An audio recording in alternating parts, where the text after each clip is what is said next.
Deliver the rocket and reach mission control in Cosmodrome.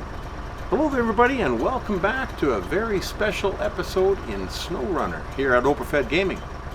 I am the OpenFed. We are in our PLAD 450 and we're going to attempt to pull the rocket carrier platform out of the hab hangar and deliver it to the Launchpad. That'll be the first stage of the very last contract in Amur called Liftoff.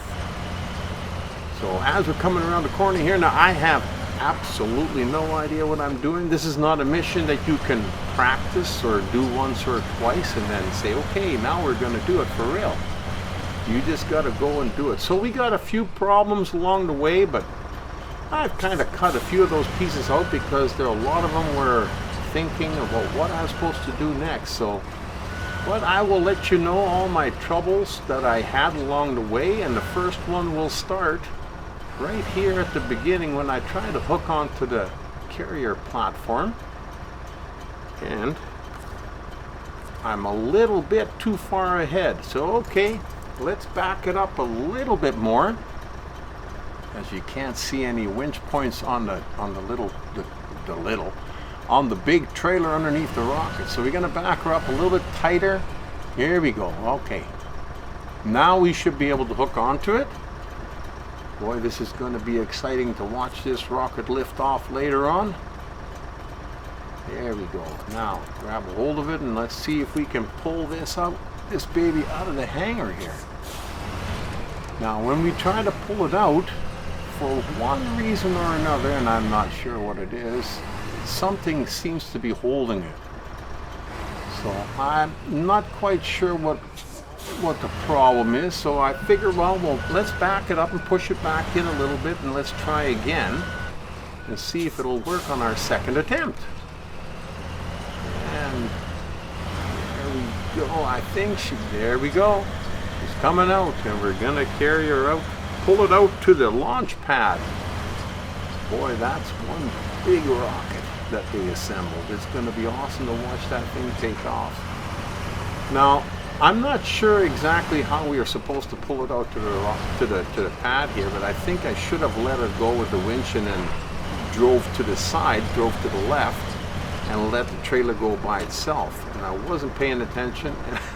I stayed in front and I kind of got jammed in there.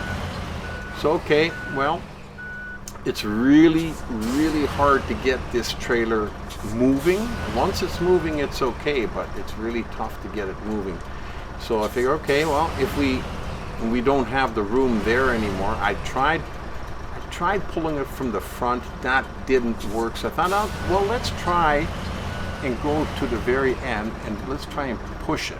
It'll probably work a little bit better if we can just push it from the top end. We don't have far to go. We're almost there. It's a little frustrating when you can't get the trailer to move, but boy, I tell you, is that thing ever big? Wow, it's huge. Huge.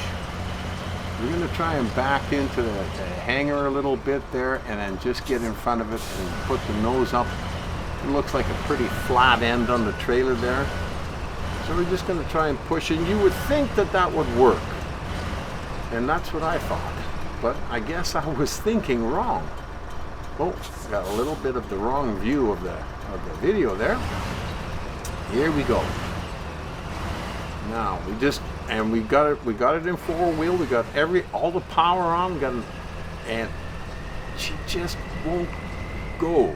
Well, maybe if we give it a little bit of a run, yeah, all you do is take damage that way. It doesn't seem to want to go anywhere. Okay. My next line of thought was, what if we pull up beside it and hook the winch onto it and try to pull it forward by being right beside it. Now I tried in several different spots. I tried at the front again. I tried different spots on the sides, and nothing seemed to work until I happened to grab this one here, and look at that. There she goes. Absolutely awesome.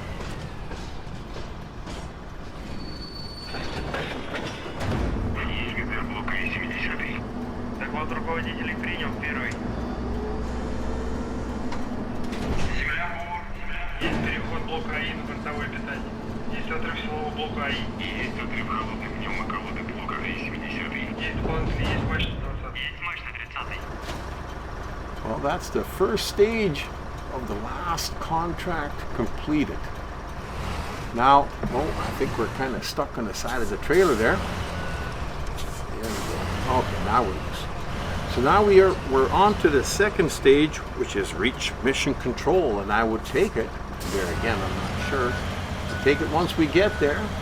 The countdown to the rocket launch will begin. So let's get over there, boys. I want to see this thing go off into space, and I wanted to see it shoot up from the ground. Here we go. Now we're just going to change the time so we could get a little bit of daylight. There we go. Okay. As you all know, the OpenFET prefers to drive during the day so we can see what's going on. You know, there's nothing worse than having a game with great graphics and then not being able to see them because it's too dark. So that's why I like to turn it into daytime, but that's okay. That's just a personal preference. You can do whichever you like. You can drive it. It might even look really cool if you see the rocket blast off at night. So anyhow, we're doing it during the daytime, and we got to go down this ice road again, one that we've been down quite a few times now so far. And I tell you, every time I came up here with the Avonhorn A15 or the PLAD 450, not a problem, no slipping, no sliding, no trouble. Kenworth 963 had a little bit of trouble at times coming up here, so I would not use it on roads like this if I could help it. So, but the PLAD's a workhorse. He's quickly becoming one of my favorite trucks in really bad terrain. And if you need a similar truck but a little bit smaller in stature, the Avonhorn A15 will fit that bill. So anyhow, as we're coming down the road here, we got another mud pit in the intersection that we gotta try and avoid up ahead here as we're going to turn left. Not in this mud pit here. A little bit further down there's an intersection up here. This one you just kind of, whoa, we ran into a tree at the bottom of the pit there. Shows you how tough the PLAD is. He just keeps on going. He just gets stopped just for a second. And as we're coming up to the intersection up ahead here, this is the one I was talking about. I always try to avoid them. I don't care how good or how bad your truck is in the mud or snow. You're always better off if there's a route beside it, take it and avoid the biggest part, the worst part of the mud. And it always seems to be in the intersection, as you can see. And I've been stuck in that intersection before, so now I know what I'm saying about that particular. And as we're coming along here, there's going to be a fuel station up ahead here. Now I know that we're at the latter stage of the very last stage of the last contract, but we're still not going to bypass the fuel station. We might as well fuel her up, because there again, like I said before, anything can happen. You could slide off, get stuck in the mud, anything. And if you're there for a little while and you don't have enough fuel left over, you're going to be kicking yourself for not having refueled. So to keep that from happening, we always refuel when we see a gas station, no matter how much or how little we need. As we're coming around the corner here, it's just on the right hand side, and we're about halfway, I'd say, to mission control right now, although the other side is a few more mud pits, mud trenches, whatever you want to call them, that we got to go through, and that's okay. It's just going to take a few minutes to get there. First we're going to fuel up. There we go. Now we got lots of fuel. Okay, let's head her out, boys. And we're going to come along the side of the mountain here. Yeah, I got a couple of little muddy areas here, but nothing that the PLAD can't handle. But I tell you, I sure enjoy driving this truck. It's so wonderful. It'll be nice to drive them in a different region other than snow. And after I finish, if this is the last contract, when we finish this one, we finish the moor. Now, Amura sat there for a little while for me, waiting to be completed, because the next region that I got to go to is the Almaty region. which is quite a few seasons ahead, and I finished everything in between because Amur was so difficult. I didn't know how to go about it, how to finish it. And I was getting pretty frustrated with it at times, so I just left it and I moved ahead. And every once in a while I'd come back and I'd look it over and I couldn't get any better. And then all of a sudden, finally, one day, it clicked. And Amur, tough as it is, difficult as it is, boy, the level of satisfaction when you get from finishing the jobs here is probably tops. Now, I've heard that Amur is the most favorite region of all the SnowRunner players, or the main amount of it, the most amount of SnowRunner players. They figure Amur is one of the best because of the payback. The payback when you finish your contracts, and it's very difficult, but it takes a while to do it. Anyhow, I would tend to have to agree with them. Now that I've done it and I've figured out some of the tips and tricks that you can use to get some of the tasks done, you know, it becomes not quite as daunting of a job to try and do this region. And it's time for something a little bit easier now, because I've been in Amur for quite some time. But now that we're done, we're going to be heading off to the Almaty region, and I hope you'll join us there. We should be getting some videos of that up fairly soon. Anyhow, first we got to finish this one because we're not quite done yet. We still got to reach mission control and watch the rocket ship blast off into space. Now we got this one. This pit here is getting bad too. Now you got to remember one thing: if you are in an area like as long as I've been in Amur, and if you don't never leave the map, the pits and the mud pits and the muddy roads, every time you go through them, will get worse and worse and worse. Now, if you want the game to reset those, then you'd have to leave the region, go to a different region, and come back. But if you don't, those mud pits, and sometimes I forget, and I'm here for a few jobs, and then wow, is it ever getting bad? And it's hard to get around some of them because there's no room. So just leave the region, come back, and like I said, most of them will reset according to the game. Anyhow, as we're coming up around the corner here, we're almost down by the little church, by the water crossing with the little bridges. None of it really an issue for the PLAD anymore. This little part of the ice road, and when you come around the corner, you got to stick quite close to the hill because the little path, the little track here is quite narrow, and if you go over too far, you will slide off the mountain down near the bottom there a little ways. So just try and stick close to the hill. And then we've got a couple of little bridges to go across. As you can see, the little church tower on the right hand side there that we're going to go right by. One of two ways to get across the bodies of water that splits the map in half. This, I find, is the easiest way. The other way tends to deal with a little bit more ice crossing rather than land and mud. So I find this a little bit easier to do. As we're coming through here, now after this bridge, we're on the other side. And we got we got a few little mud pits that we got to go through, but we're getting real close now. We're getting real close to the video of the rocket taking off. So I hope you'll stick around for that. Now here's another one of these here little mud pits. Just take it a little wide to the right hand side here, because the left looks pretty dicey too. You know, it doesn't look all that great either. And this one here, you don't have a lot of choice. You know, you got to go through either through the middle or a little bit on the left-hand side. Well, it seems to be okay. It slows the PLAD down a little bit, but it doesn't really, you know, just for a few seconds. But then again, it's a SnowRunner. You know, we don't speed, we don't race around because speed kills. As you all know, if you go too fast, boy, it doesn't take much to be sliding off the hill and down into the ravine, and you'll be recovering and driving all over again. And that's not a lot of fun.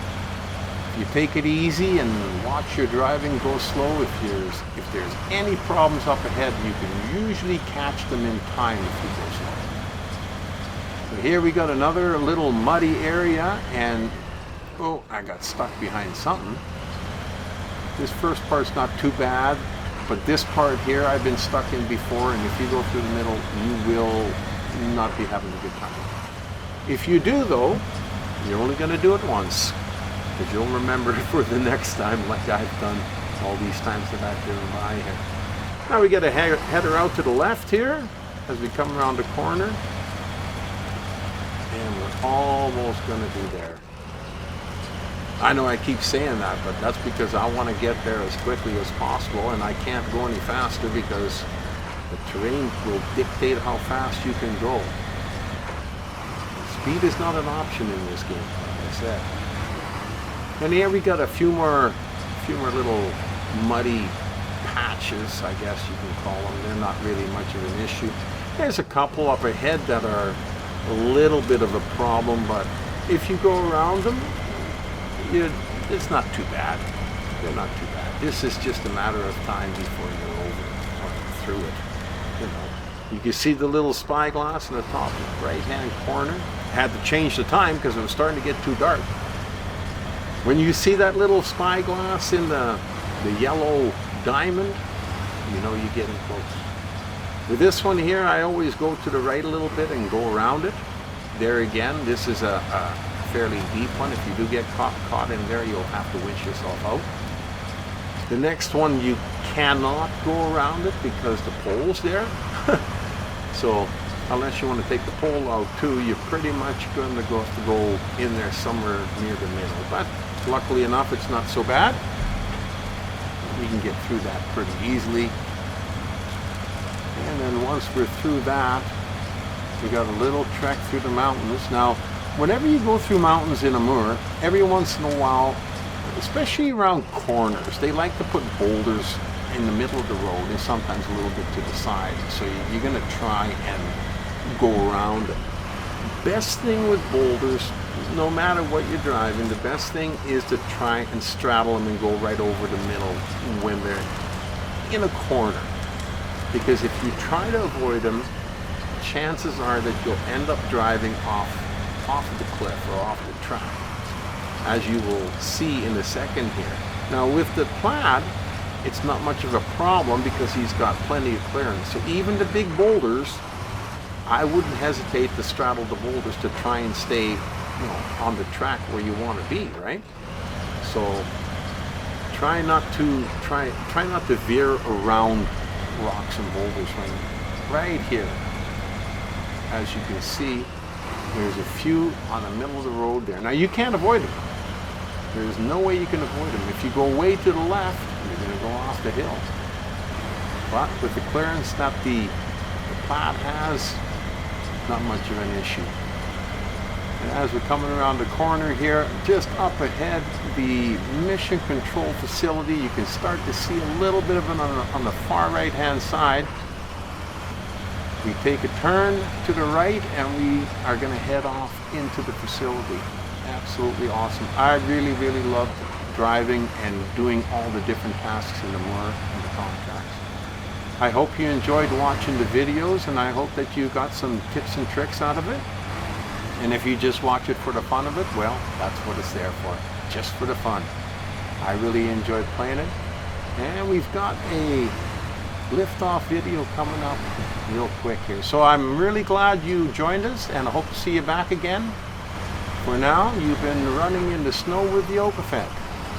Enjoy the video, and I'll see you in Almaty. Пуск. Зажигание. Предварительное. Промежуточное. Главное. Подъем. Прошел контакт подъема. Двигатели центрального и боковых блоков вышли на режим главной ступени. 10. Параметры системы управления ракетоносителем в норме. 15. Двигатели первой и второй ступени работают нормально.